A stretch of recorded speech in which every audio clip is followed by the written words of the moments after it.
Muy buenas tardes o muy buenas noches, dependiendo del lugar en el que ustedes se encuentren. Les doy nuevamente la bienvenida a todas las personas que se conectan hoy al segundo día del segundo Congreso de la Red Latinoamericana de Seguridad Incluyente y Sostenible, Desafíos de la Seguridad en Tiempos de Crisis Múltiples. Un evento organizado por la Fundación Friedrich Ebert en alianza con Foreign Affairs, Latinoamérica, El Espectador y Es Global. Estamos transmitiendo a través de Facebook Live, de las cuentas de FESCOL y de nuestros aliados. A quienes nos acompañan aquí en la sala de Zoom, quisiera recordarles nuevamente y reiterarles que contamos con la posibilidad de traducción simultánea al inglés y portugués. Se activa con el botón que se encuentra en la parte inferior del banner de opciones aquí en Zoom. También quisiera recordarles que pueden hacer sus preguntas o comentarios a través del chat de esta sala de Zoom o en la caja de comentarios de Facebook. Pueden además participar con el hashtag del evento, que es número 2 en romano, Congreso FES Seguridad.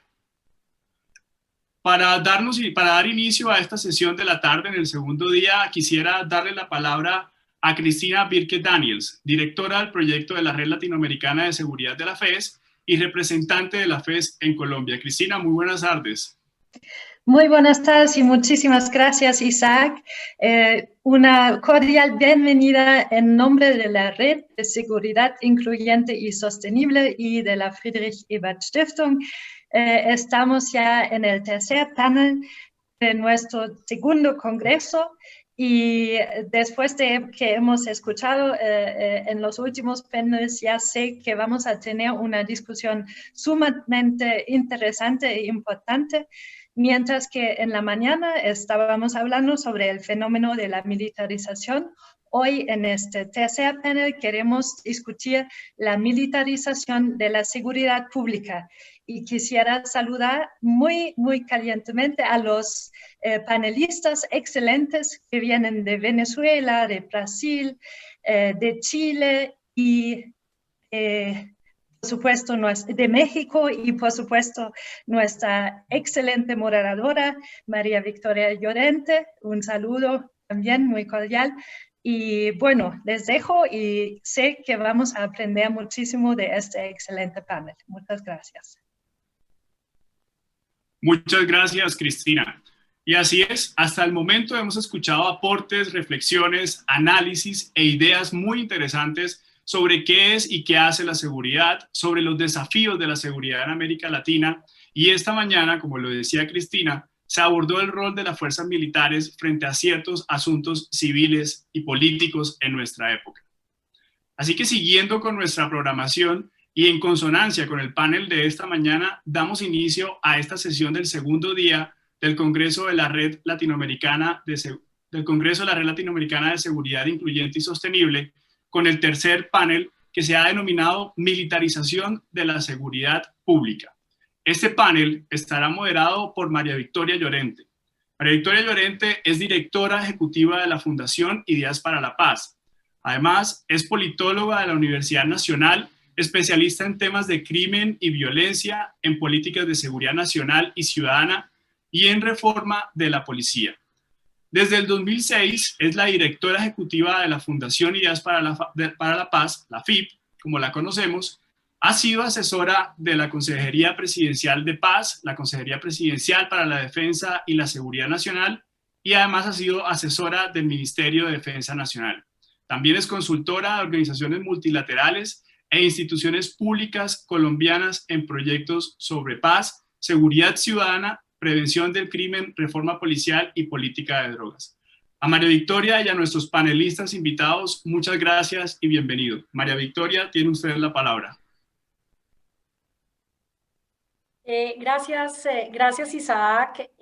Bueno, lo primero es manifestar lo complacida que me encuentro de moderar este panel, de haber sido invitada. Muchísimas gracias a la FES, a FESCOL. Cristina, muchísimas gracias de verdad por abrirme este espacio, pues que me da la oportunidad de volverme a encontrar con colegas de la región y escucharlos en estos temas en el segundo Congreso de la Red Latinoamericana de Seguridad Incluyente y Sostenible. Luego, pues, este panel sobre la militarización de la seguridad pública, pues en este panel vamos a hacer un análisis de distintas experiencias en la región. Vamos a hablar de México, de Chile, de Brasil, de Venezuela.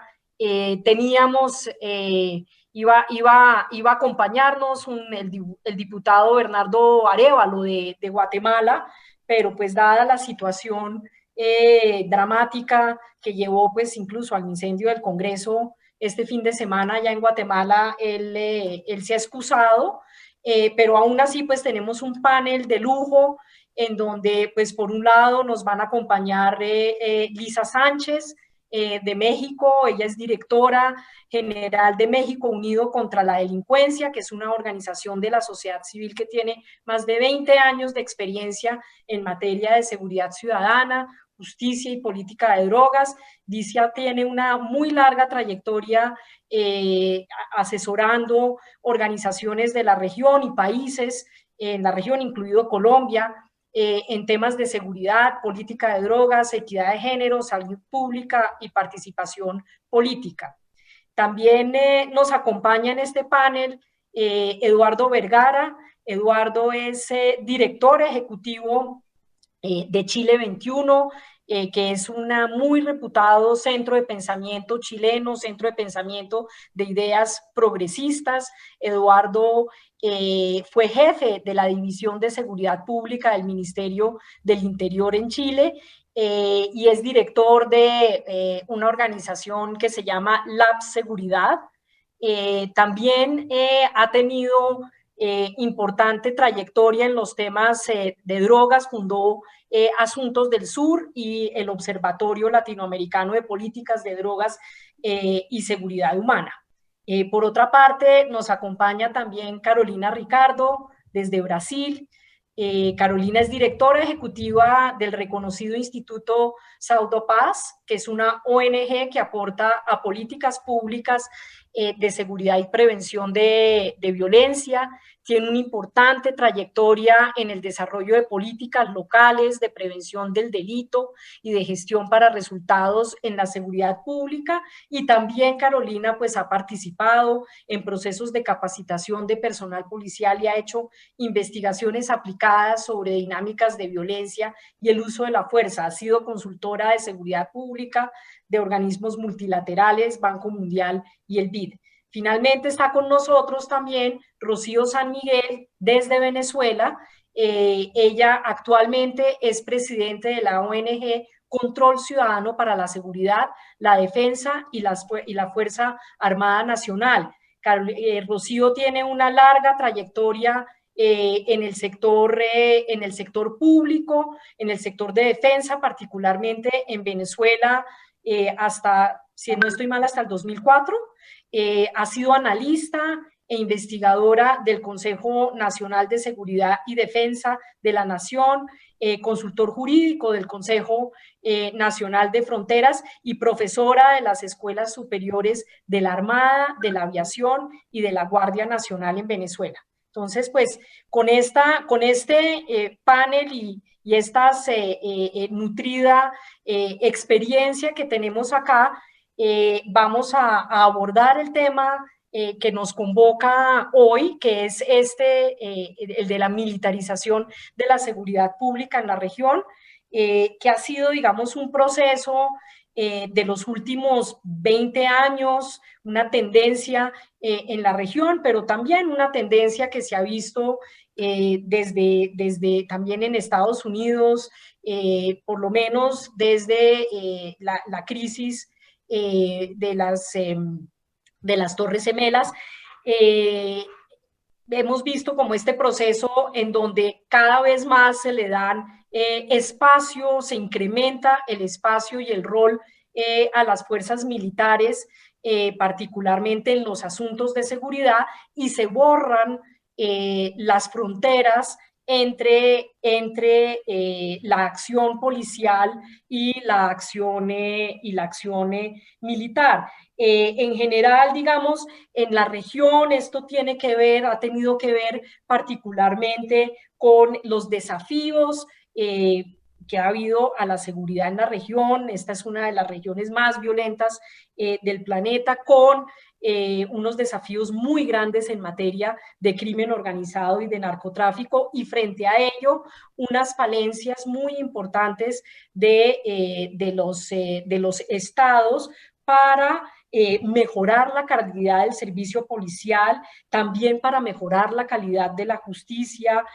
también para modernizar los sistemas carcelarios, para desarrollar políticas de prevención social, en fin, con unas carencias muy, muy grandes para enfrentar de manera holística este tipo de desafíos a la seguridad, y frente a lo cual pues han hecho mano el uso de las fuerzas militares. Esto, por supuesto, ha redundado en confusiones de roles y misiones entre policías y militares. En Colombia esto es una historia de larga data, y estas confusiones llevan en ocasiones a que se hagan, digamos, distinciones no adecuadas del uso de la fuerza, de los protocolos que se deben llevar a cabo según el tipo de amenaza que se enfrenta, y ha llevado, por supuesto, a la violación de derechos humanos, a la represión de libertades individuales y colectivas, extralimitación de funciones de las fuerzas, e incluso a procesos de involucramiento de las fuerzas militares en corrupción, debido, digamos, como al contacto más cercano con este tipo de desafíos de crimen organizado en general.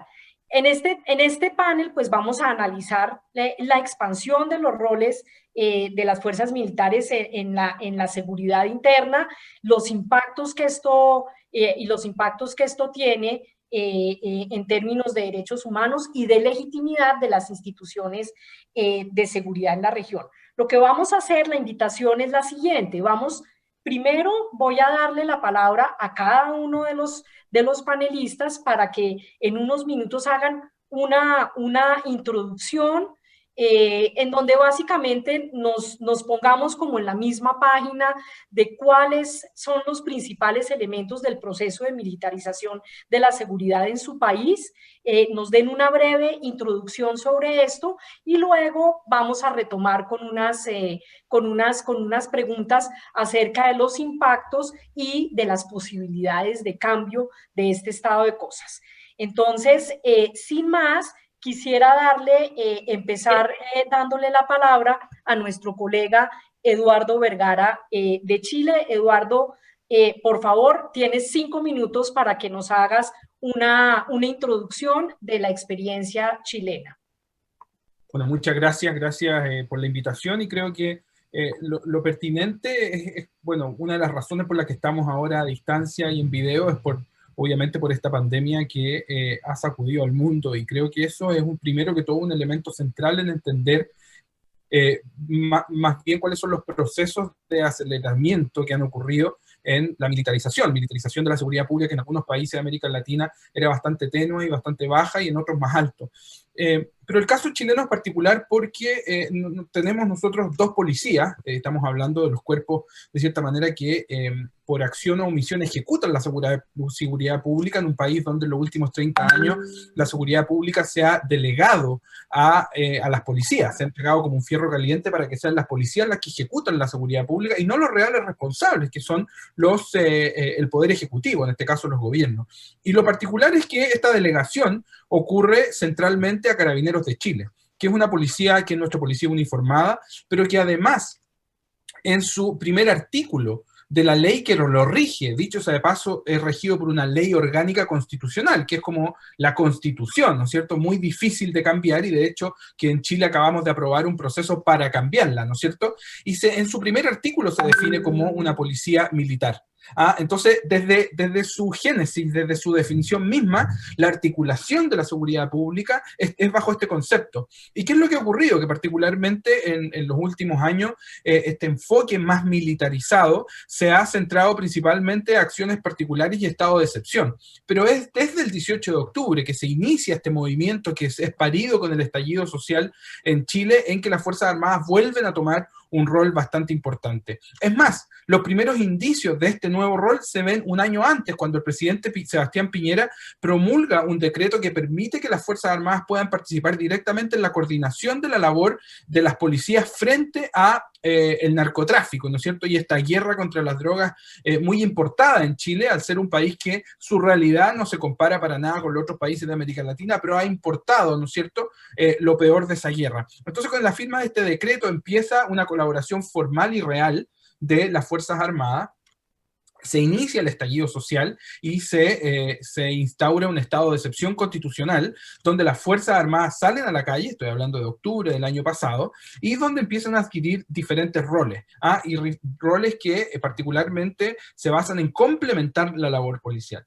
¿Qué es lo que vimos durante esos meses? Es que el mismo ejército, las mismas Fuerzas Armadas, públicamente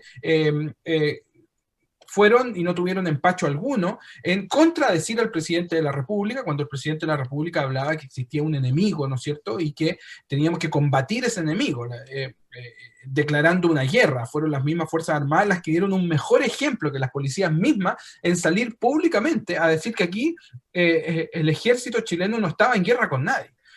Entonces eso marca también un antes y un después también en lo que empieza a suceder particularmente con Carabineros de Chile, que al encontrarse en el territorio mano a mano con las Fuerzas Armadas, empieza a endurecer sus procedimientos.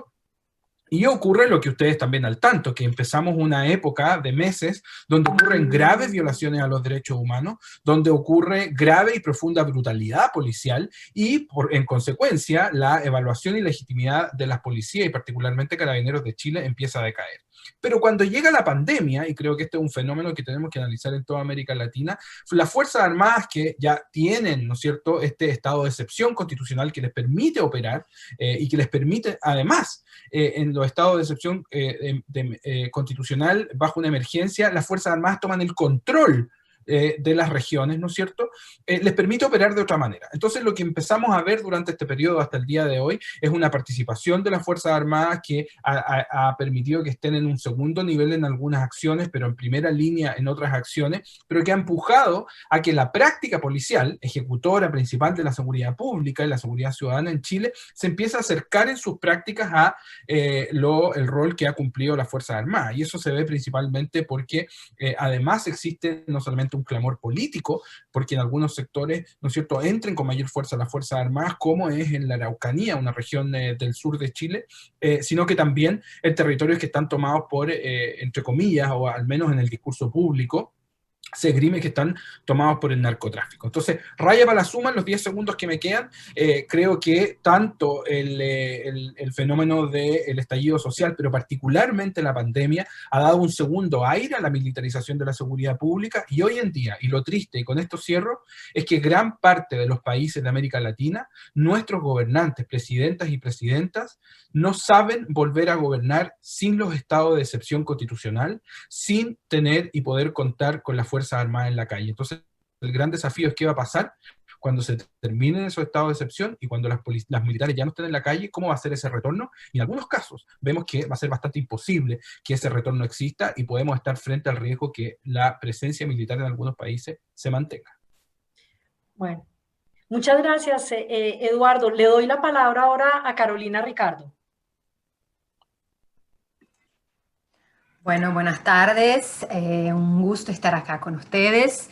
Bueno, perdón por mi portuñol. Voy a hacer un esfuerzo grande para me hacer entender en este idioma.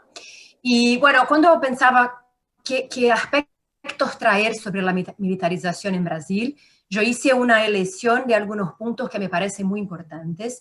Y así como en Chile, Brasil tiene dos policías. Una policía civil que está encargada de hacer las investigaciones, y una policía militar que hace el patrullaje en las calles, y es una policía militar, que está incluso vinculada a las Fuerzas Armadas. Claro, la gestión de las policías militares en los estados brasileños está bajo a una Secretaría de Seguridad Pública, que en general es un órgano civil, pero tiene ahí un principio de formación de la policía que ya agrega un componente militar.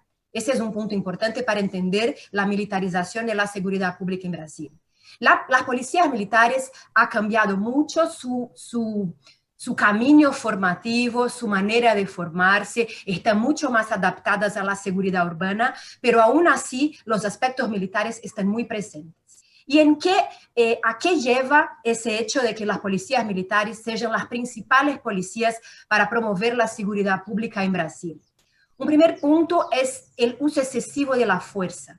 Brasil es un país que vive con altas tasas de letalidad policial.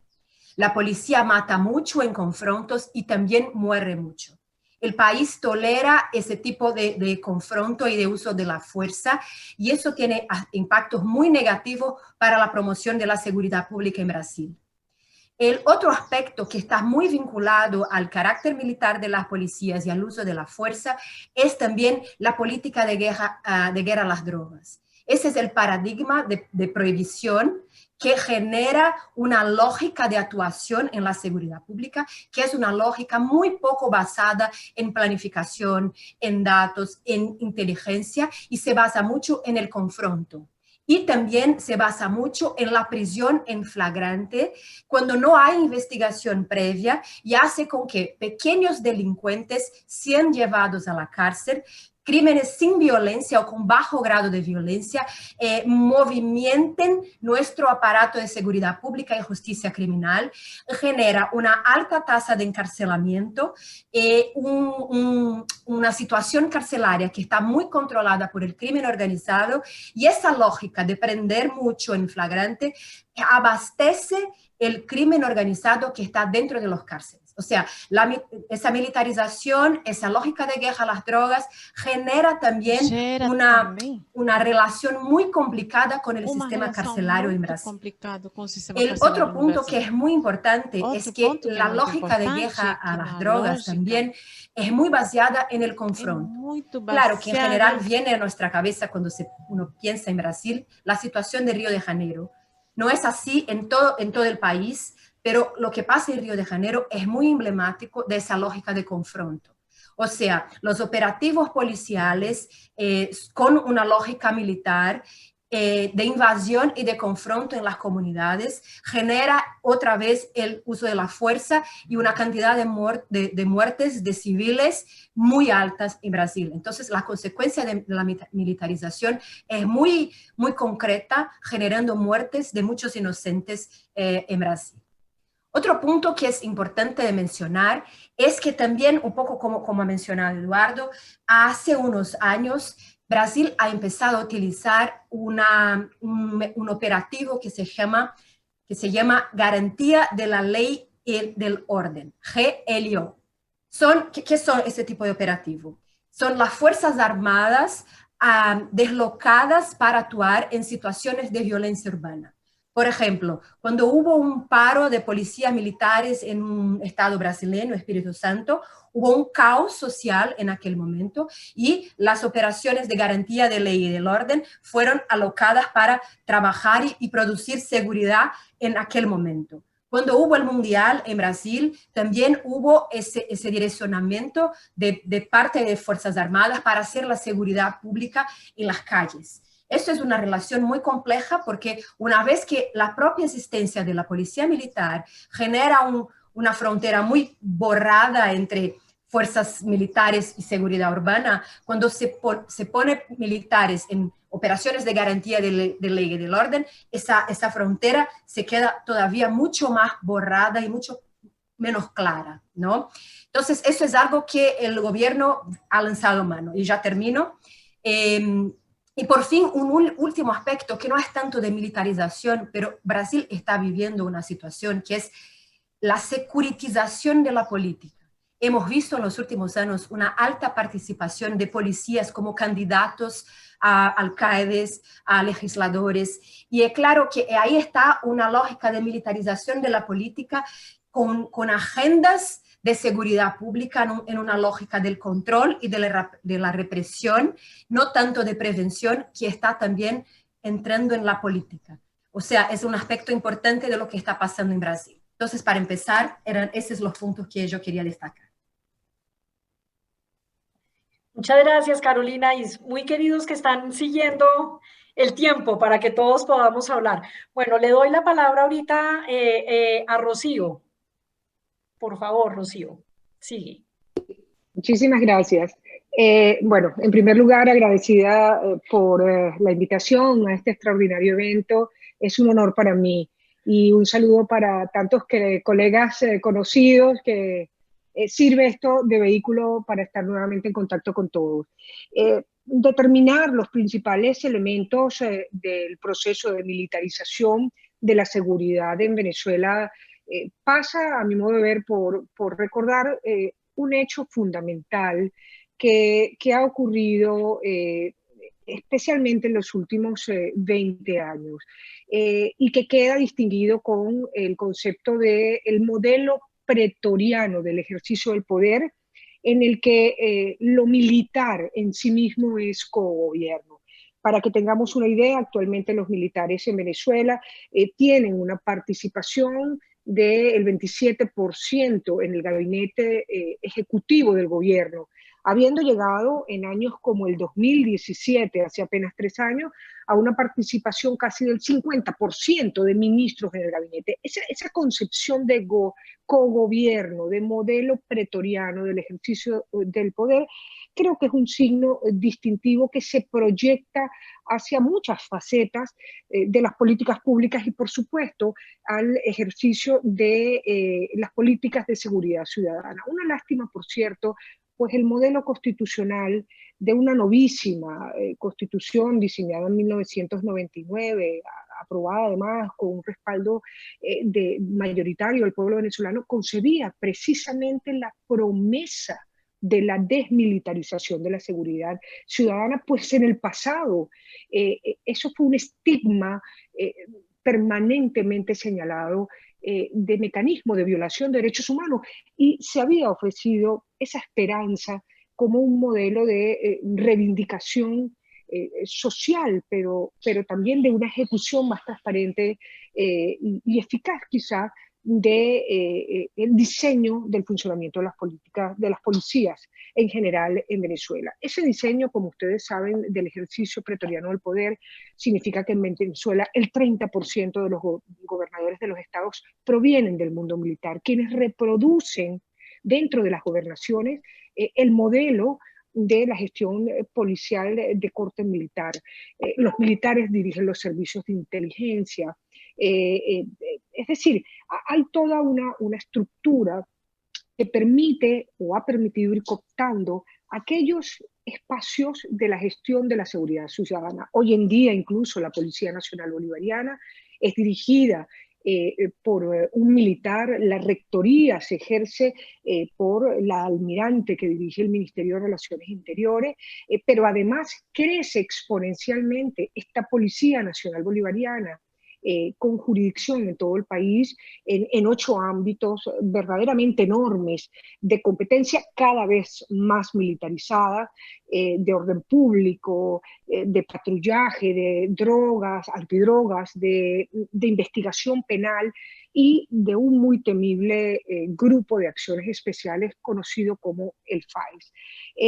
Sin duda, otro de los elementos distintivos que han proyectado esta militarización ha sido el de la concepción de la existencia de un enemigo interno que hay que combatir, además alimentado con un acento en esos cuerpos policiales y ya no solo en los cuerpos militares, sino el de la partidización política de las Fuerzas Armadas, pero también de las policías.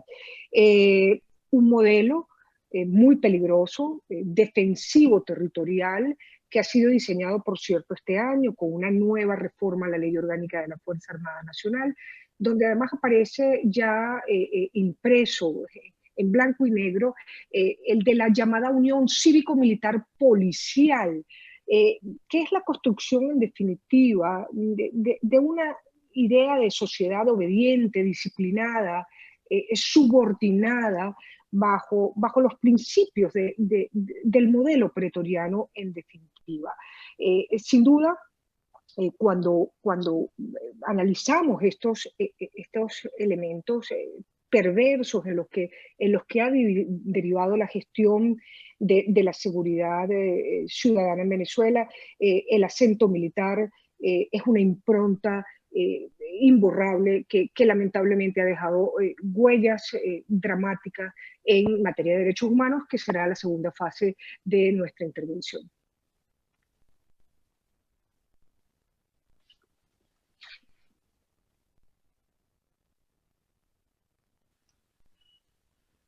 Nico, María Victoria. Está en mute. En silencio, sí. Listo, me excusan. Bueno, Rocío, muchísimas gracias. Y para cerrar ahorita esta primera ronda, quisiera darle la palabra a Lía para que nos comente sobre México.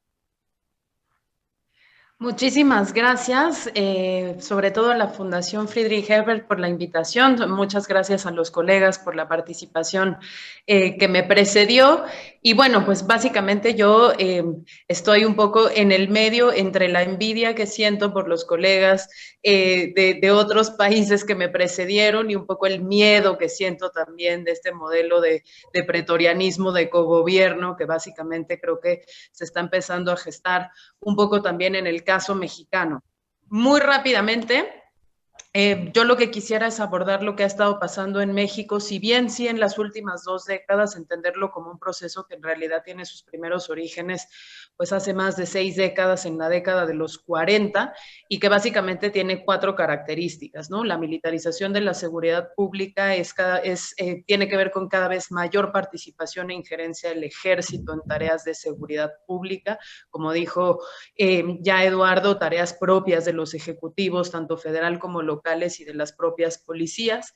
La subordinación de esas fuerzas civiles a la autoridad militar, normalmente cuando estos participan en maniobras tácticas, ejecución de operativos u otras toma de decisiones estratégica y política. El nombramiento de oficiales militares en puestos claves de la conducción de la seguridad pública, y no solo, sino en el caso de México también en la conducción de algunas entidades o representaciones de la Procuración de Justicia, y la incorporación de características militares a la estructura y organización de las agencias de seguridad pública, particularmente las policías, en donde hoy ya, dependiendo del estado de la federación en donde nos estemos encontrando, pues podemos ver que hay mayoría de titulares militares en retiro o en activo con licencia en las policías municipales, ¿no? A diferencia de Chile y de Brasil, nosotros no tenemos 2 policías, nosotros en México tenemos policías municipales, hay más de 2,000 municipios, policías estatales, 32 estados y una extinta ahora Policía Federal, sustituida ya formalmente con un cuerpo militar de adscripción, estructura, pagos, reclutamiento y operación 100% militar. Pero ¿cómo ha sido esta evolución de la militarización de la seguridad pública en México? Bueno, grosso modo, desde la década de los 40 hasta bien entrados los 90, los militares sin marco jurídico empezaron a ser utilizados en operativos y acciones antidrogas, cuando formalmente México abandona el tema de drogas como un tema de salud y lo pasa formalmente al tema de seguridad. Ahí entran las Fuerzas Armadas en auxilio de los civiles, sobre todo en materia de erradicación manual de cultivos declarados ilícitos. En los 60, evidentemente, hay un uso político de los militares, ya no solo como un despliegue territorial enfocado al tema del control de drogas, sino también de los movimientos subversivos y de las guerrillas, ¿no? Muy rápidamente, digamos, como el equilibrio entre civiles y militares en quién llevaba la mayoría, la conducción, la estrategia de estas acciones, se revierte ya, digamos, empieza a revertirse a finales de los 70s y de los 80s, porque como en el resto de América Latina, un poco por dictat y por el cambio de narrativa contra las drogas de Estados Unidos, pues nosotros también participamos en estas cosas como la Operación Cóndor, que ya son despliegues territoriales masivos y control estratégico y operativo de los militares sobre las acciones antidrogas o las campañas masivas de erradicación y fumigación. Y finalmente, bueno, su entrada ya total a este tema de drogas, que sigue siendo un tema de seguridad pública y sigue siendo una competencia exclusiva de civiles, se da cuando los gobiernos a mediados de los 80 ya declaran el narcotráfico como un asunto de seguridad nacional y entonces, por lo tanto, ya está relativamente justificada y normalizada su presencia. Hago énfasis en que esto se hace sin una incorporación, digamos, de competencias formalmente legisladas o legalmente formalizadas, porque justamente el periodo de aceleración y de institucionalización de esta militarización de la seguridad pública que hemos visto ahí sí en los últimos 3 sexenios, ¿no?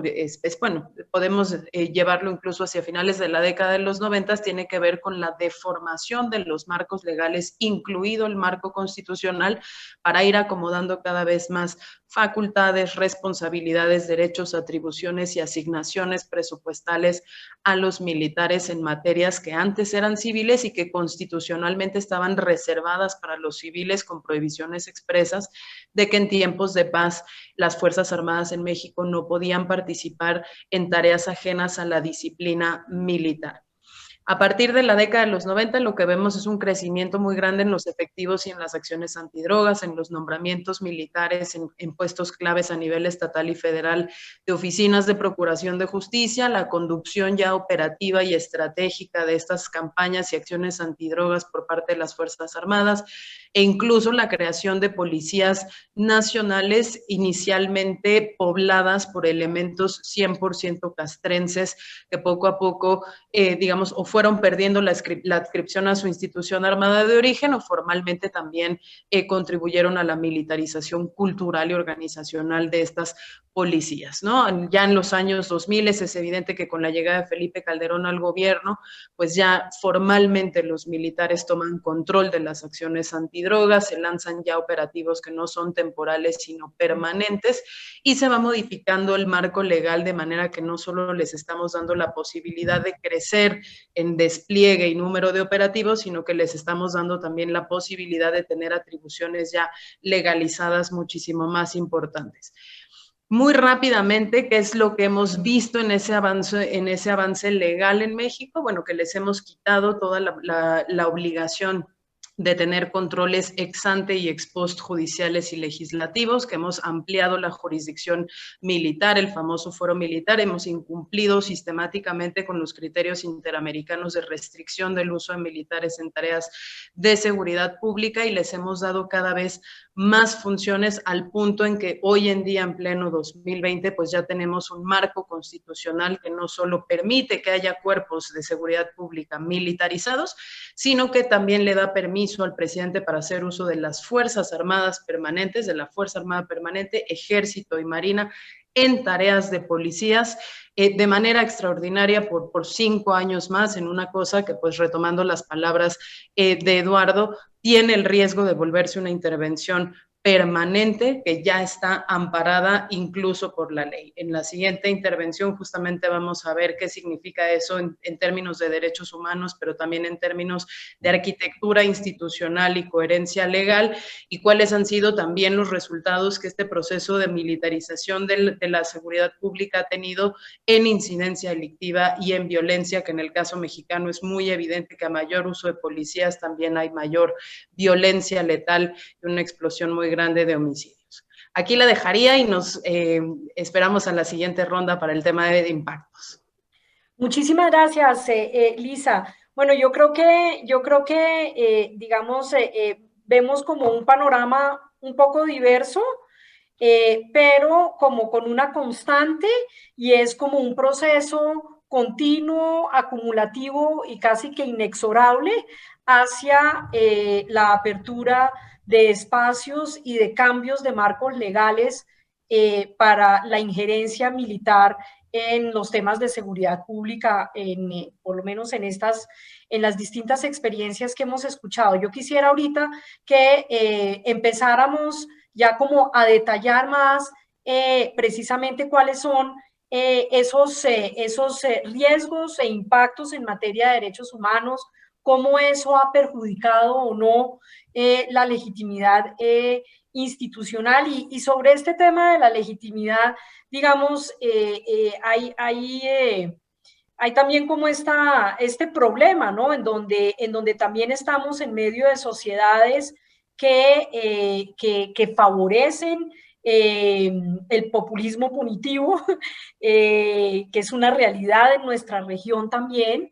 Entonces, bueno, ¿esto qué tanto ha afectado la legitimidad institucional y los niveles de confianza ciudadana en las instituciones militares y policiales? Entonces yo quisiera volverles a dar a ustedes la palabra y volvemos como en el mismo orden para no enredarnos. Entonces, si quieres, Eduardo, te dejo iniciar a ti.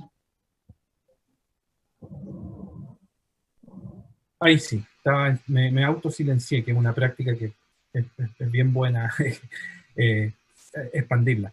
Mira, yo creo que en términos generales lo que estamos viendo acá es que hay muchos elementos en común, y que creo que debería ser nuestra preocupación, más que nada una preocupación además política respecto a lo que se viene. Y creo que el primer punto en común es que es este camino de cierta manera de no retorno. Yo creo que aquí hay hartos colegas que están participando o que nos están escuchando que son colombianos, ¿no es cierto? Y ahí yo creo que hay un muy buen ejemplo de cómo ciertas prácticas policiales han evolucionado en el tiempo por ciertas demandas y muchas veces han tratado como de retroceder y volver a este perfil ciudadano, ¿no es cierto?, de las policías, o que las policías se desmilitaricen, ¿no es cierto?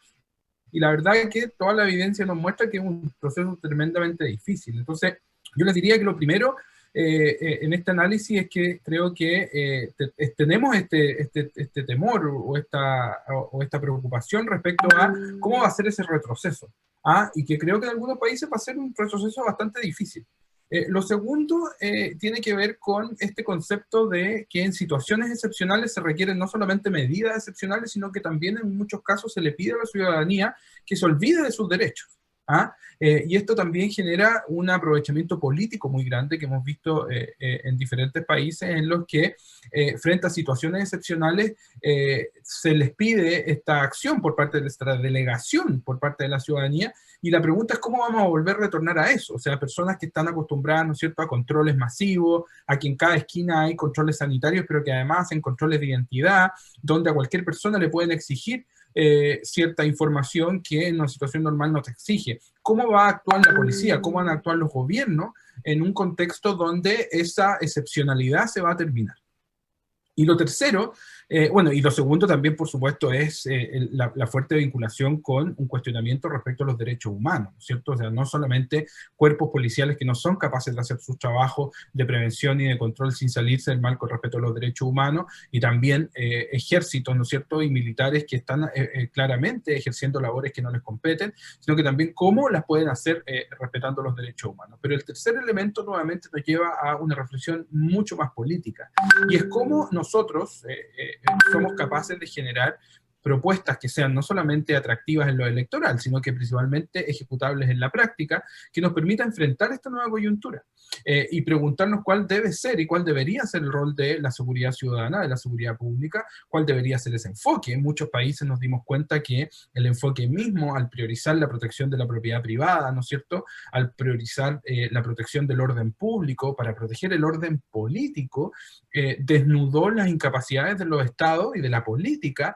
en proteger a las personas. Pero además, cómo vinculamos el rol que cumple, o más bien la relación que tiene tanto la policía con la ciudadanía, como el ejército con la ciudadanía, en situaciones excepcionales como esta. Creo que, por ejemplo, viniendo de un país que está acostumbrado a los desastres naturales, ¿no es cierto?, a los terremotos, a los tsunamis. Es normal que existan estados de catástrofe y excepción donde las Fuerzas Armadas toman control, pero son situaciones muy particulares y principalmente ligadas a emergencias que tienen que ver con desastres naturales. Pero en una emergencia como esta, donde se ha expandido por un tiempo, donde en Chile ya vamos a superar el año con toques de queda nocturnos, donde vamos a superar el año en un estado de excepción, la verdad que la preocupación respecto a lo que se viene es bastante grande, porque hasta el día de hoy nuestro sector político, nuestro mundo político, no ha sido capaz de mostrar un camino y decir cuál debe ser la seguridad, que hemos hecho muchos los ejercicios. Muchos de nosotros nos vemos acá, ¿no es cierto?, con Lisa, desde que Lisa, por ejemplo, tenía 14 años y estaba ya trabajando en estos temas,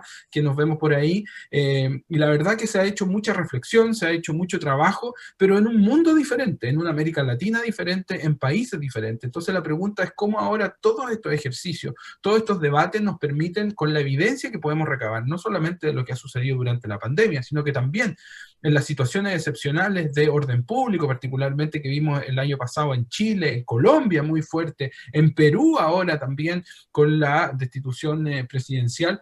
¿Cómo entendemos esa dinámica de seguridad ciudadana con nuevos desafíos, ¿no es cierto?, en un nuevo contexto, y cuál debería ser el rol y el relato político? No hay hojas de ruta claras, no hay coraje para llevar adelante estos temas, y la verdad que nuestro sector en general lo que se dedica es a criticar las políticas que no le gustan, de represión y mano dura, pero hasta el día de hoy no existe la capacidad de mostrar un camino, no existe una capacidad de mostrar un camino sobre la regulación de las drogas. Partimos, ¿no es cierto?, muy optimistas con el experimento de Uruguay, que se transformó en una realidad. Ahora México, al parecer, presenta algunos aires de cambio, pero al final del día, a nivel regional, la deuda sigue pendiente, y creo que es lo que nos debería preocupar. Cierro con esto. Creo que la principal responsabilidad y la labor de una red como esta es de articular, profundizar y lograr idealmente ejecutar acciones políticas de seguridad ciudadana que sean atractivas para la ciudadanía, que entreguen por sobre todo seguridad a la ciudadanía, pero además que reivindiquen poner fin a la protección de la propiedad privada, al orden público para proteger el orden político y volver a proteger las personas. Eduardo, muchas gracias. Carolina, por favor, ¿podrías tú comentar? Claro. Bueno, a ver, mi conexión está un poco instable, ya me dejen saber si está mal. Se oye muy bien, Carolina. Bueno, yo escuchaba a Eduardo y quiero intentar separar dos ejes de reflexión. Uno tiene que ver con la participación directa de las Fuerzas Armadas. Lo que hemos visto en Brasil, hubo un aumento de esa participación en situaciones excepcionales, y ahora, claro, ¿cuáles son los riesgos que hemos visto ahora? En general, Fuerzas Armadas son muy bien evaluadas en Brasil. Río de Janeiro está bajo una intervención federal, que es un tipo de intervención militar. Hay un gabinete militar que está coordinando la seguridad pública en Río de Janeiro desde el principio de 2018. Y cuando uno se pone las Fuerzas Armadas en las comunidades, por ejemplo, el riesgo de corrupción, de esa mezcla entre lo que hay de malo con las policías es muy grande. Entonces hay un riesgo, además de la violencia y de la letalidad policial que yo ya les había mencionado, hay también un riesgo de pérdida de legitimidad y de esa mezcla que es negativa para lo que hay de bueno en las Fuerzas Armadas. Eso es un punto importante que es necesario monitorear cuando se mezcla con fuerza en las Fuerzas Armadas en situaciones excepcionales. Carolina, un segundo, es que tengo una anotación acá en el chat que dice que no te están escuchando. Pero ya están escuchándola, Carolina. Yo te escucho divinamente. Parece que hubo un problema. Los están escuchando. No, me parece que era un problema de la persona que estaba ahí. Discúlpame, Carolina, creo que todos te estamos escuchando. Sigue, por favor. Todo bien. Entonces, esa es una dimensión importante. Pero la otra es la militarización, que no tiene que ver necesariamente con ese promover seguridad pública. La lógica es militar. Incluso las policías civiles tienen como modelo una actuación militar. Las guardias municipales, que deberían ser guardias comunitarias y preventivas, que son fuerzas de policías locales, tienen como modelo la policía militar. Eso es un problema. Eso porque hay poca inversión en prevención. Y lo que comentaba Eduardo es muy importante, porque tampoco el campo progresista, cuando estuvo en el poder, tampoco ha podido ofrecer otras maneras de hacer el control y la represión del crimen. Y tampoco se ha apropiado de la dimensión de la prevención del delito. Entonces, lo que existe en términos de repertorio concreto de respuestas a la criminalidad es un modelo militarizado. Entonces, eso es un problema. Cuando uno pregunta a la gente qué espera de la policía, la gente no sabe muy bien lo que decir. Sabe que no quiere una policía violenta de repente, pero tampoco sabe decir qué es una policía eficiente para combatir el crimen. Y eso es importante. Entonces necesitamos, claro, llenar con contenido qué es la policía que queremos. Si no es la militarizada, ¿qué es? Por ejemplo, en Brasil tenemos que invertir mucho en la policía de investigación. Si queremos combatir el crimen organizado, tenemos que investigar mejor, tenemos que priorizar la aclaración de los homicidios, de los crímenes contra la vida. Y el campo progresista no tiene que tener miedo de cobrar del gobierno una buena respuesta investigativa, un buen trabajo de la fiscalía, del judiciario, para así responsabilizar los autores de los homicidios o los cabezas de las organizaciones criminales. Y eso me parece que es un tabú que hemos vivido en nuestro campo. Entonces, investir en investigación, investir en tecnología, pero no esa tecnología de ilusión, pero planificación, uso de datos, hacer policiamiento, hacer operativos cuando sea necesario, pero con los controles que son necesarios junto con esos operativos. Entonces, creo que eso es un punto importante si no queremos que nuestro modelo de seguridad sea solamente el militar. Y la sociedad tiene legitimidad, la sociedad tiene miedo.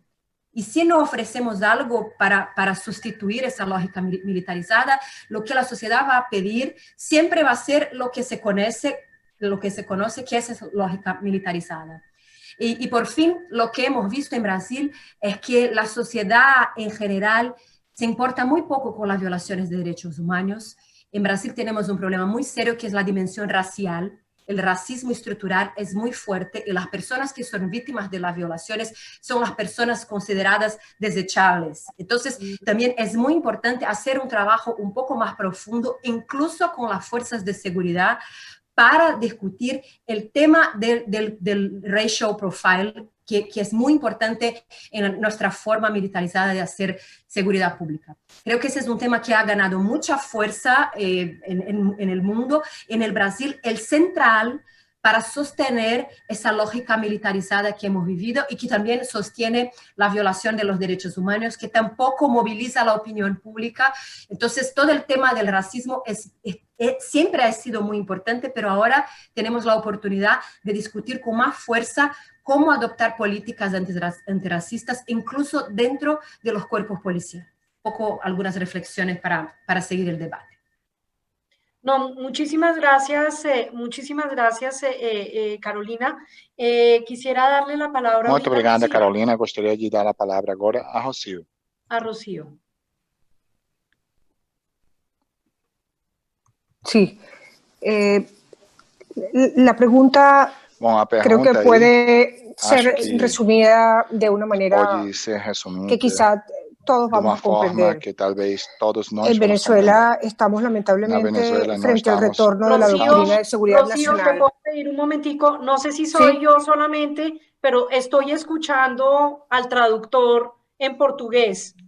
Lo tengo en español, mi diálogo. Voy a intentarlo. No, pero lo que te quiero decir, sí soy solo yo, pero no sé si ustedes también están escuchando mientras tú hablas la traducción simultánea en portugués. Entonces, de pronto ahí quisiéramos... ¿Ah? Sí, es disruptivo, lo escucho perfectamente. ¿Listo? ¿Ya está organizado, Isaac? Ok, Estupendo. Muchas gracias. Muchísimas gracias. Disculpa, Rocío, sigue, por favor. No te preocupes. Creo que hay una frase que recoge perfectamente la respuesta a esta pregunta. El mayor riesgo que enfrenta Venezuela en materia de derechos humanos, de lo que ha sucedido en términos de la militarización de la seguridad ciudadana, queda expresado sin duda en el retorno de la doctrina de seguridad nacional en mi país. Yo creo que esto además ha quedado expresado muy claramente, y los invito además a leerlo, en el informe de determinación de los hechos que fue presentado ante el Consejo de Derechos Humanos el pasado 15 de septiembre, donde se hace un retrato, además, muy claro de todos los diferentes episodios que desde el año 2014 han venido ocurriendo en Venezuela, agravados sin duda, expresados sin duda, con este concepto de militarización de la seguridad ciudadana y otros elementos perversos contenidos en el control de la disidencia, de la crítica, de la oposición en Venezuela. La misión fue muy explícita y señaló que tiene motivos razonables para creer que en Venezuela se han cometido delitos de lesa humanidad. Pasar por esta expresión da cuenta muy claramente del profundo significado y de los riesgos enormes que estos modelos pretorianos pueden derivar, y el alerta sin duda para la sociedad latinoamericana en su conjunto, pero también para el hemisferio, en poner advertencias, semáforos lo suficientemente potentes para evitar que estos deslaves ocurran con consecuencias irreversibles para la vida de las personas. Cuando se habla en este informe de las consecuencias a las que se ha llegado, se habla del asesinato a las personas, de la pérdida de la vida humana, pero también de tratos crueles, inhumanos y degradantes, de desaparición forzada, de tortura, de violencia sexual, de una manera deformada, sin duda, de contemplar el ejercicio del control del orden público como el de un escenario de guerra, en el que el ataque generalizado y sistemático permite conquistar los territorios y aplacar cualquier espacio de disidencia. Esto lo hago con vehemencia, y lo digo con vehemencia, pero también con profundo dolor, porque ha afectado la vida de personas, de personas que todos conocemos en Venezuela. Cualquier venezolano tiene personas conocidas que han sido objeto de esta violencia. Creo, para cerrar, que los peligros son el del terrorismo de Estado. Es decir, cuando lo militar se ejerce en un espacio sin control, en el tiempo infinito, sin posibilidades de auditoría, de rendición de cuentas, de control democrático, ocurren episodios a los que no podemos permitirnos regresar o transitar en el hemisferio. Rocío, muchas gracias por tus palabras, realmente muy preocupante. Bueno, quisiera darle ahorita la palabra para cerrar. Lisa, por favor. Muchísimas gracias. Bueno, pues para seguir alegrando el panorama en términos de impactos negativos de la militarización de la seguridad pública en México, yo creo que podemos contar por lo menos 4. Uno es el tema de la deformación legal, institucional y del mismísimo orden de gobierno, porque la militarización ha servido como una excusa centralizadora e intervencionista para la toma de decisión en materia de seguridad pública de estados y municipios, ¿no? Violando justamente el orden constitucional que dice que esa responsabilidad de seguridad pública es una responsabilidad de los 3 órdenes de gobierno, pero de ninguna manera en un ámbito de subordinación, sino de coordinación. La segunda cosa es que evidentemente ha introducido en la ley de formaciones importantes donde hoy ya la definición de seguridad pública está atravesada por elementos de seguridad interior que nunca han sido bien definidos y también por elementos de seguridad nacional, donde parecería que en todos los operativos y las colaboraciones que se hacen entre Fuerzas Armadas y autoridades civiles y los 3 órdenes de gobiernos pues están más bien atravesados por salvaguardar los bienes y la integridad de la nación, pero no así de las personas. Y eso también atraviesa la posibilidad de que hayamos mermado cada vez más las garantías procesales y los derechos humanos en la persecución del delito, en particular en aquellas áreas en donde se ha autorizado la intervención militar, como la delincuencia organizada, donde hemos incluso pasado reformas constitucionales para permitir que se den las detenciones sin presentación ante la autoridad ministerial, la prisión preventiva oficiosa, el arraigo, que es la presentación incluso sin cargos, y la posibilidad de que los militares presenten al imputado no en el lugar en donde lo detienen, sino en el lugar que les dé la gana, con plazos incluso mayores, interrumpiendo su derecho a la comunicación y a la asistencia jurídica. Esos regímenes de excepción que no son formalmente los regímenes de excepción a los que estamos acostumbrados, porque en México no está reglamentada la suspensión de garantías, pues más bien son ley que permiten hoy en día un mayor uso de la arbitrariedad y el uso de la fuerza por las fuerzas del orden. Y particularmente es fácil para las Fuerzas Armadas abstraerse de lo que ya decía la colega Rocío, que es cualquier tipo de control judicial, administrativo, legislativo o esfuerzo de fiscalización terciarizado o de obligación de transparencia y de rendición de cuentas. Pero al margen de eso, pues evidentemente en la vida de las personas hay consecuencias muy importantes, violaciones graves y violaciones a los derechos humanos como desaparición forzada, detención arbitraria, ejecución extrajudicial, confesiones obtenidas bajo tortura, donde sabemos que las Fuerzas Armadas en México, pues desde que fueron sobreutilizadas en operativos permanentes contra el crimen organizado, presentan aumentos de hasta el 600% en la cantidad de quejas y recomendaciones que el órgano de derechos humanos en México hace, y ninguna de estas han sido recomendaciones correctamente atendidas, ni en el caso de violaciones atroces como los casos de Tlatlaya, donde se comprobó que el ejército había modificado la escena del crimen para inculpar a las personas y había participado por lo menos en la ejecución de 13 personas civiles desarmadas a las que después armó. Tercero, tiene que ver justo con lo que decíamos, ¿no? La mayor utilización de militares en tareas de seguridad pública no significa una reducción sostenida ni significativa de las tasas de victimización o de incidencia delictiva, por lo menos eso no lo demuestra el caso mexicano, y sí el aumento en el conflicto interno y la letalidad de ese conflicto, porque los bandos en oposición se arman y compiten entre sí por el uso de esa letalidad, dejando en el medio pues a la sociedad victimizada, con mucho miedo, con mucha inseguridad y además con una creciente convicción de que la única salida es la mayor utilización de militares y no así la apuesta por una vía civil donde justamente las policías y las fiscalías y los gobernantes, los titulares de los ejecutivos, ejerzan sus responsabilidades constitucionales.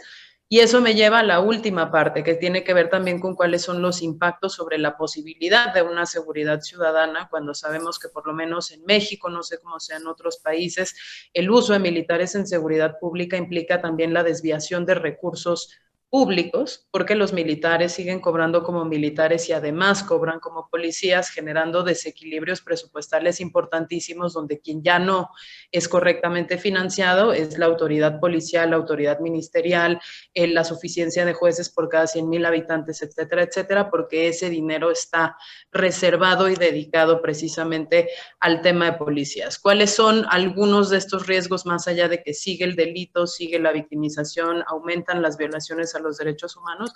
Bueno, que las funciones o las atribuciones que se le han dado en México no paran en la seguridad pública, sino que se extienden a otras áreas del gobierno civil, y hoy en día ya tenemos un ejército que además de estar a cargo de toda la seguridad pública, digamos a nivel federal, tiene funciones como combate a otros delitos como el robo de combustible, la custodia de ductos e instalaciones estratégicas energéticas, la distribución de cualquier cantidad de bienes públicos, desde libros de texto hasta gasolinas, el resguardo fronterizo, la detención de migrantes, la construcción de infraestructura pública, ya sean trenes, aeropuertos o sucursales de bancos públicos, la vigilancia de programas sociales y entregas de ayudas económicas, y con la pandemia, como bien apuntaba Eduardo al principio de este panel, pues también la participación en la gestión de los servicios hospitalarios y la seguridad de los trabajadores de la sanidad, ¿no? Entonces, el riesgo es que esta lógica, evidentemente, pues es expansiva.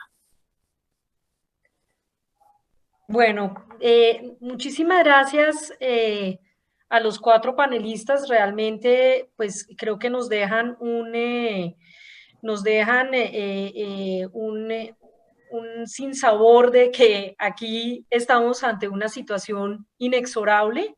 Recuerdo hace más de 20 años cuando iniciamos estos diálogos sobre el tema de la militarización, nunca imaginamos, yo nunca imaginé que íbamos a llegar hasta estos niveles donde parece que estuviéramos pendulando nuevamente hacia procesos de terrorismo de Estado, de doctrina de seguridad nacional, que es como el caso extremo que nos presenta Venezuela, pero que me parece que no es ajeno a los otros países, algunos de los otros países que estamos examinando hoy. Y miren que yo vengo de Colombia.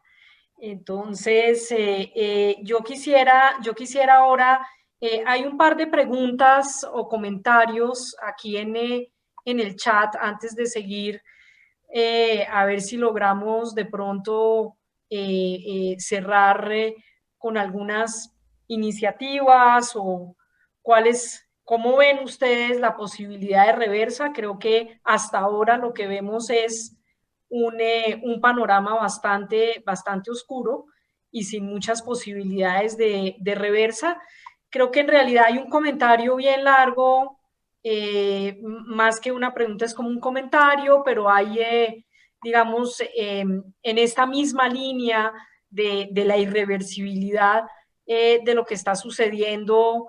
Hay un comentario de Lilian Bovea sobre la expansión de los espacios para las Fuerzas Armadas y la policía en el manejo de los asuntos de seguridad a través de normas y de estas normas excepcionales. Es algo que dice ella, que opina ella, que llegó para quedarse más allá de la pandemia, el uso de los estados de excepción a través de la pandemia, y quizás sobre todo el comentario de Eduardo alrededor del caso chileno.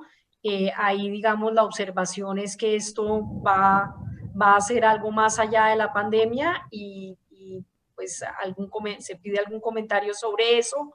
También un comentario también de Lilian a propósito que si se podía de alguna manera en este proceso de militarización, cómo luce o juega el papel de la seguridad privada.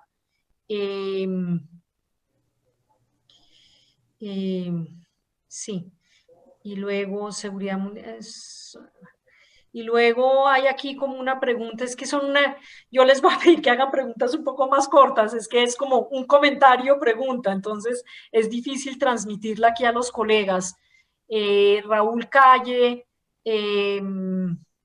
comenta, vengo estudiando hace años, voy a leerla porque es un poco larga, entonces, y no quisiera dejar a nadie por fuera. La probabilidad de que el crimen organizado y el narcotráfico se conviertan en una nueva forma de terrorismo con mayor incidencia en las ciudades y las metrópolis. Bueno, yo creo que ya hemos dicho que eso ya es un hecho.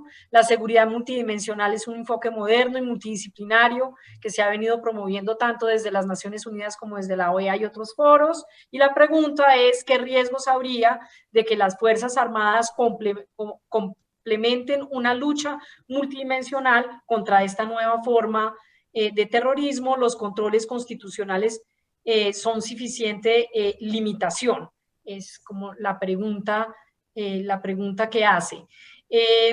Yo les quiero dejar estas preguntas a ustedes, que son las que tenemos aquí en el chat, sobre seguridad privada, qué tanto esto ha llegado para quedarse, el uso de medidas excepcionales para seguir ampliando el espectro de poderes de los militares y las policías. Y luego esta pregunta acerca de en la lucha esta multidimensional. No entiendo mucho de esta pregunta realmente, pero pues si alguno de ustedes la tiene más clara, por favor ayúdenme y contéstenla. Y quisiera tal vez que en esto nos quedan 15 minutos.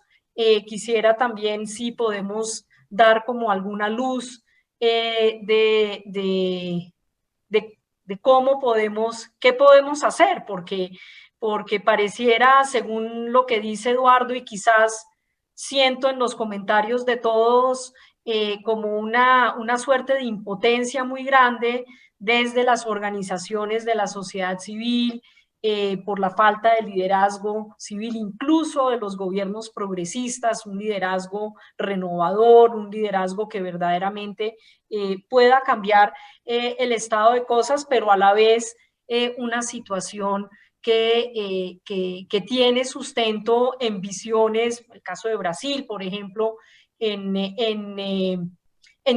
una situación, digamos, como más de cultura, alrededor de las personas que son afectadas por la violencia policial y la necesidad de como controlar ese problema a cualquier precio, incluso violando derechos humanos como algo aceptable, y el caso de Venezuela, pues que francamente me atrevo a decir que, pues digamos, la única salida posible es que haya una transición en Venezuela hacia una democracia, porque pues claramente pues es un régimen militar, o pues digamos con una gran componente militar, y eso es lo que le da sustento, diría, eso ya es un comentario mío. Entonces quisiera como darles de nuevo a ustedes, aquí hay otro comentario, este es el último y voy a ustedes. Este comentario es de Camila Vistoso y dice: en el caso de Chile hay situación particularmente compleja de una población vulnerada que ha experimentado desde antes de la pandemia y del estallido social la militarización de la seguridad pública, que es el caso del pueblo mapuche. ¿Podría el panel comentar respecto del control o represión de las policías u otras fuerzas, dependiendo de país, contra las reivindicaciones de los pueblos originarios indígenas? Les dejo nuevamente a ustedes el espacio, y quizás voy a cambiar un poco el orden, pero no voy a hacer de norte a sur, sino que vamos a arrancar. Por favor, Rocío, háblanos tú, por favor, y cuéntanos qué luz de cambio, si ves alguna luz de cambio. Es difícil prever cambios en términos de políticas públicas, control democrático del sector, profesionalización de las funciones de policía y desmilitarización. Los escenarios de cara al 2021, sin duda, van a depender de cuántos correctivos sean capaces de aplicar el alto gobierno en términos del escrutinio internacional del que está siendo objeto. Es decir, hay que dar una mirada positiva a ese escrutinio y alentar al alto gobierno y a las esferas políticas y militares a señalarles que tienen la oportunidad de hacer correctivos, especialmente a partir del temor de la apertura de casos por parte de la Corte Penal Internacional. Yo creo que el miedo en este caso podría ser un poderoso estímulo para realizar correctivos. Es importante recordarle a los militares que las sanciones son reversibles, es decir, esa discusión que hay en nuestro país con respecto a las sanciones de las que son objeto por parte de la comunidad internacional muchos funcionarios público, hay que recordarles que son reversibles, pero una vez que se entra en la fase de la Corte Penal Internacional, ya hay irreversibilidad. Y estamos a tiempo en Venezuela de adelantar cambios importantes, correctivos importantes, que haya ahí un liderazgo que se tiene que poner de manifiesto en la posibilidad de adelantar esos cambios, porque dejar el futuro de Venezuela la judicialización de 5 o 10 casos por parte de la Corte Penal Internacional no resolvería los problemas sustantivos del país.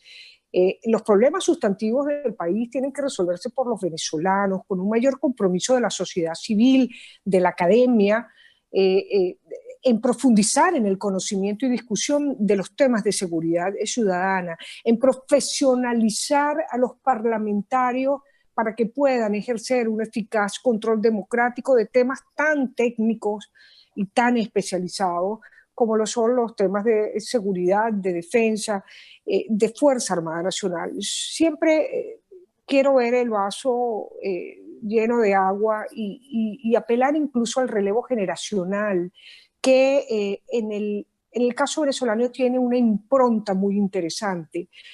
La cúspide de la pirámide militar en Venezuela es joven, son en su mayoría los generales y almirantes que dirigen esta institución, personas que no pasan, el más antiguo al mando de operaciones de 56 años, y hay allí un relevo generacional que es una huella importante que abre esperanza para entender que pueden hacerse cambios.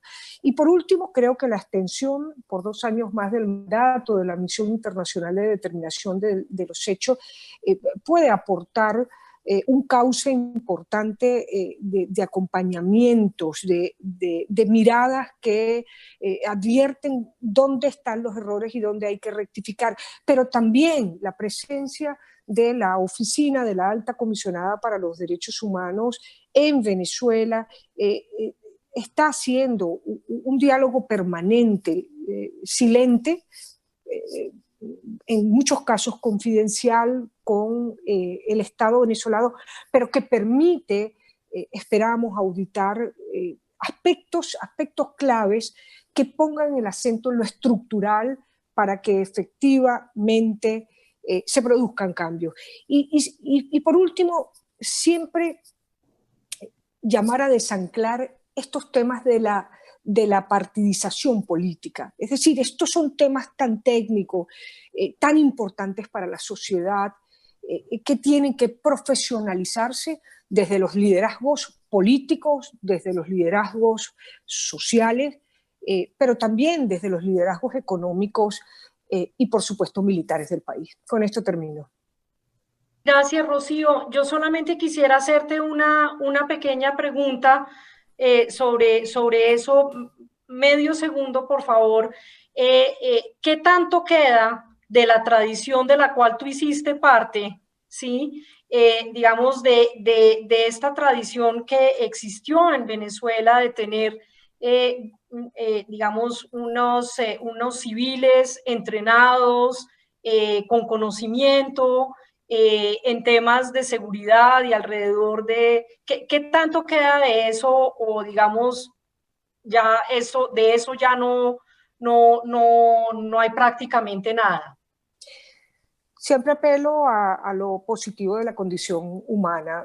Venezuela en general es un país joven que tiene gente muy valiosa aún en la administración pública, nacional, estatal y municipal.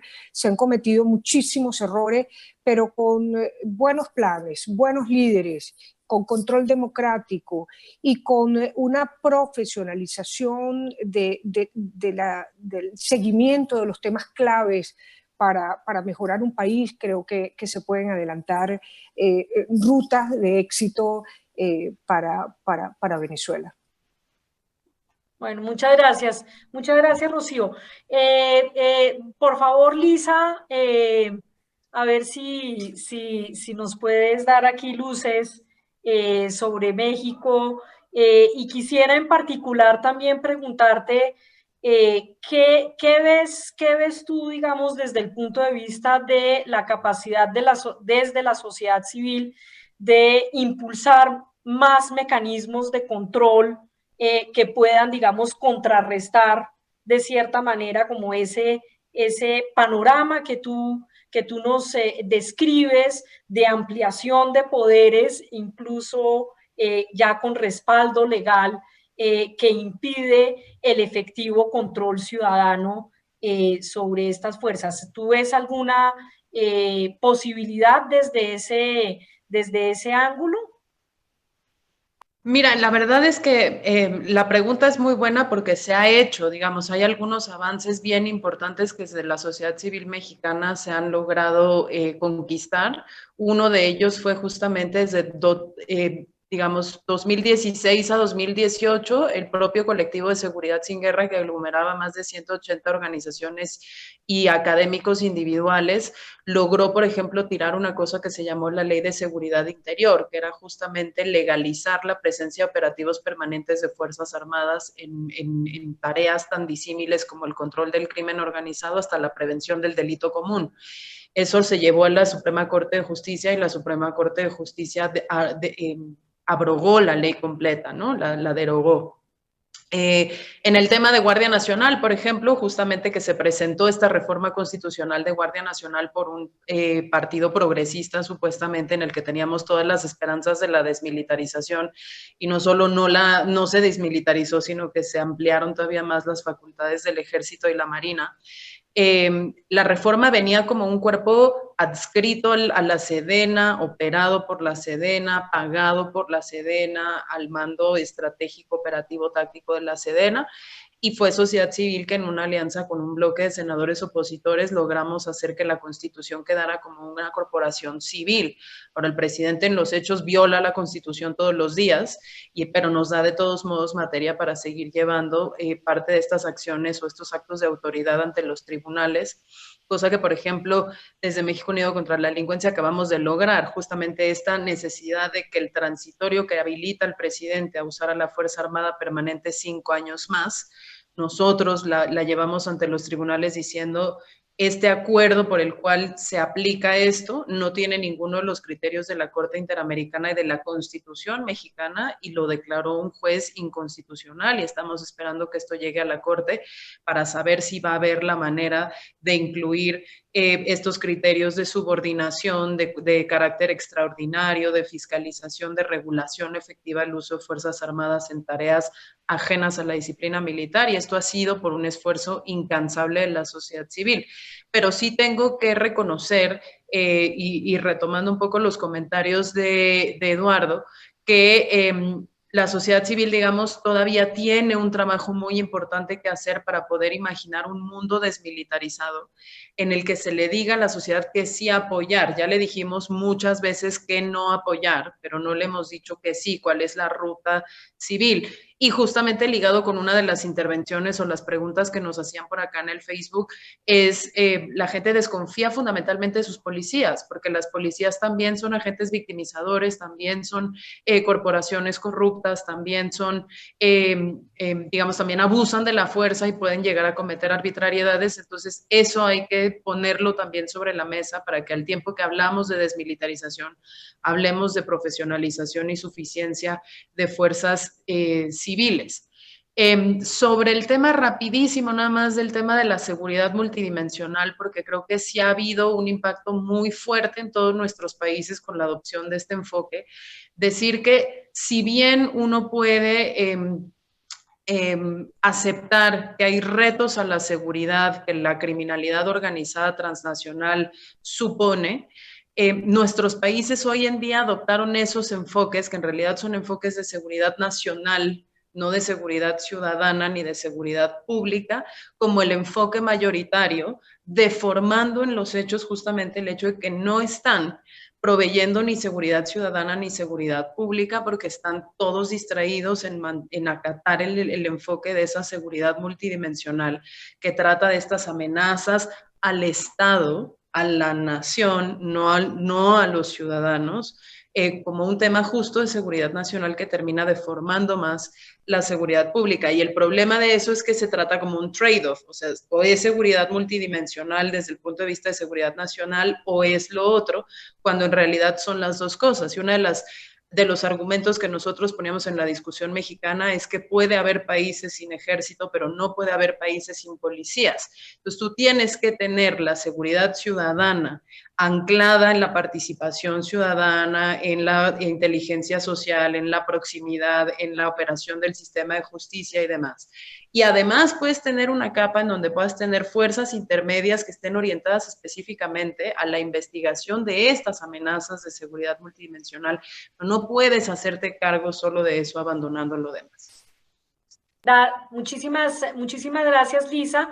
Les cuento que tenemos 5 minutos, entonces quisiera darle la palabra a Carolina y pedirle a Eduardo que nos ayude a cerrar, y quizás si puedes comentar de la pregunta que hacen específicamente de Chile frente a los pueblos originarios. Entonces, quisiera darte la palabra, Carolina, y luego enseguida Eduardo. Dale. Bueno, muy rápidamente quería contestar la pregunta sobre la seguridad privada, porque justo ahora en Brasil tuvimos una muerte muy seria de un hombre negro en un supermercado por 2 vigilantes, que ha traído a la superficie la discusión de la seguridad privada. La cantidad de vigilantes privados es mucho superior que lo de la policía en Brasil.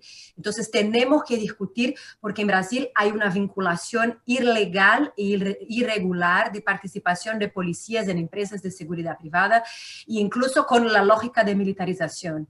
Entonces tenemos que discutir, profesionalizar, demandar la responsabilidad de las empresas que contratan otras empresas de seguridad privada, y pensar mejor cómo conectar los vigilantes y los policías de una manera más clara, porque ahora en Brasil la ilegalidad de esa mixtura está muy presente y hay casos de violencia y violaciones recurrentes sobre temas de seguridad privada. Entonces es un tema muy importante, y creo que en la región también tenemos situación parecida.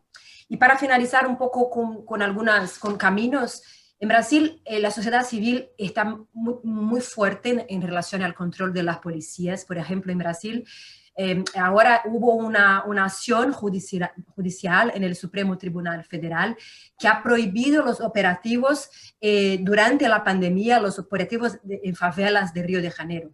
No había razones por qué combatir el tráfico en el momento en que la pandemia estaba ahí. Y claro, esa no es una solución permanente, pero es una solución que muestra cómo la sociedad civil, movilizando el judiciario, tiene fuerza para por lo menos reducir daños en determinados enfoques. Otro punto muy importante es el trabajo de advocacy en relación a la legislación. En Brasil casi se ha aprobado el excludente de ilicitud, que es, o sea, legitimar la muerte por la policía sin la necesaria investigación, entendiendo que la policía trabajó, usó la fuerza en una situación que el ilícito estaba excluido, y la sociedad civil, haciendo una gran presión en el Congreso Nacional, ha podido frenar la aprobación de esa ley. Entonces, hay movimientos importantes de resistencia.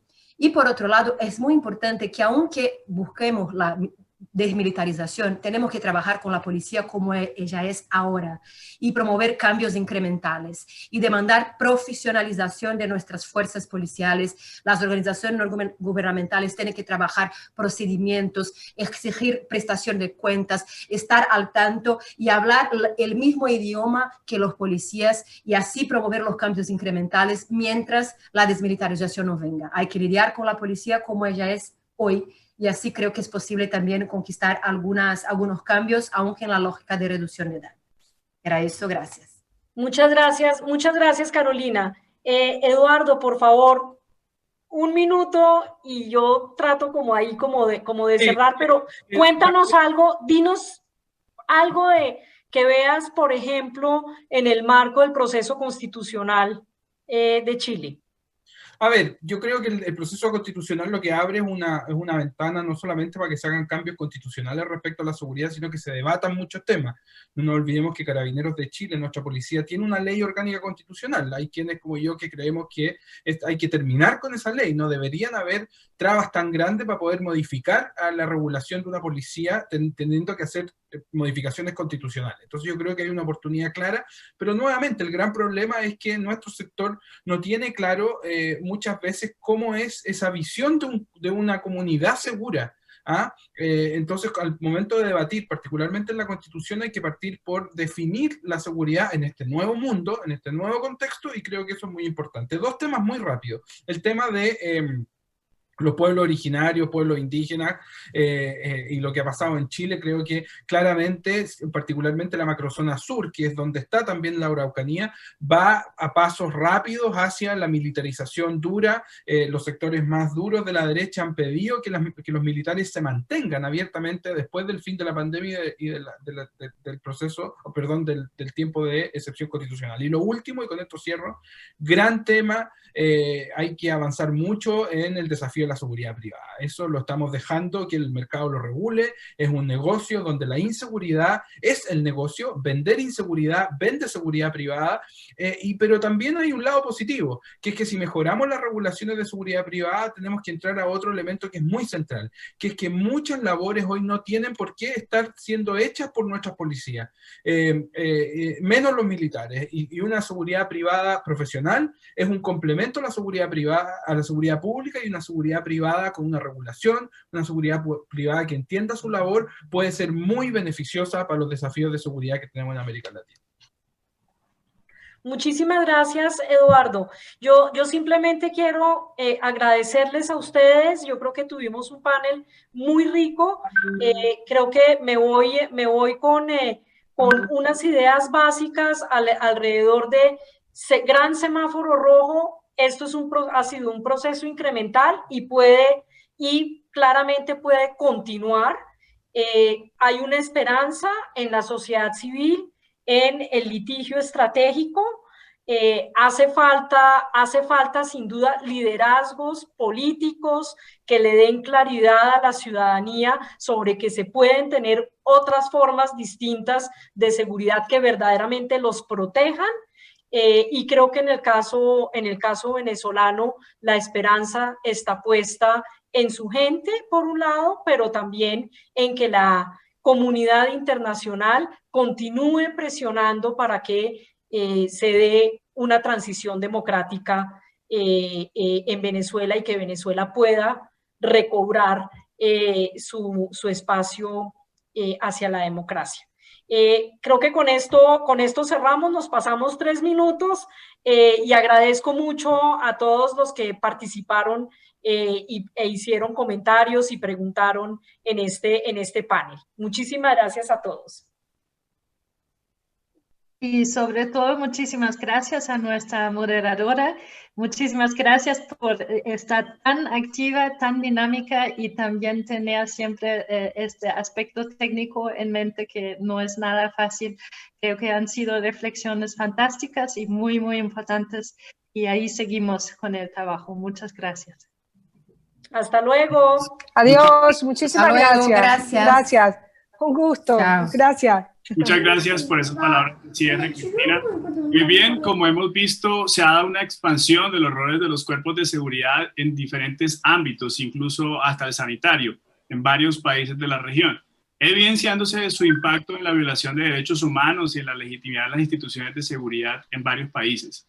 Muchas gracias a María Victoria Llorente y a nuestras panelistas, Rocío San Miguel, Lisa Sánchez, Carolina Ricardo y Eduardo Vergara, que participaron en el tercer panel Militarización de la Seguridad Pública, en el marco del segundo Congreso de la Red Latinoamericana de Seguridad Incluyente y Sostenible, Desafíos de la Seguridad en Tiempos de Crisis Múltiples, organizado por la Fundación Friedrich Ebert en alianza con Foreign Affairs Latinoamérica, El Espectador y Es Global. Muchas gracias a quienes estuvieron conectados y nos acompañaron tanto en la sala de Zoom como en los Facebook Live. Y así pues damos por finalizada la jornada del segundo día de el segundo Congreso de la Red Latinoamericana de Seguridad Incluyente y Sostenible. Nos vemos mañana con el panel 4, Situación Política y Violencia e Inseguridad en la Región, a las 9 de la mañana, hora Colombia. Muy buenas noches desde Bogotá y muy buenas tardes. Hasta luego.